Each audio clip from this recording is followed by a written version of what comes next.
தஞ்சை மாவட்டத்தில் ஒரு வாரமாகியும் விளைநிலங்களில் மழைநீர் வடியாததால் விவசாயிகள் வேதனையில் உள்ளனர்.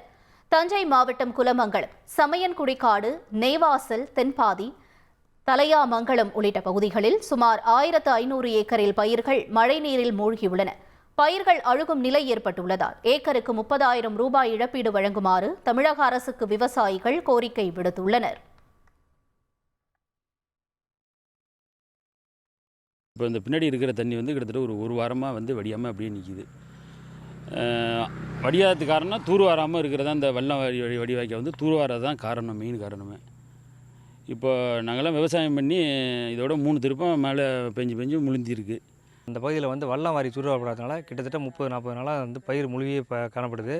இதை வச்சு தான் நாங்கள் பொங்கல் கொண்டாடணும் இருக்கோம். அது எங்கள் கேள்விக்குறியாக இருக்குது. இது சம்மந்தமாக அரசு உரிய நடவடிக்கை எடுக்கணும். எங்களுக்கு இழப்பீடு 30,000 எங்களுக்கு வழங்கணும்.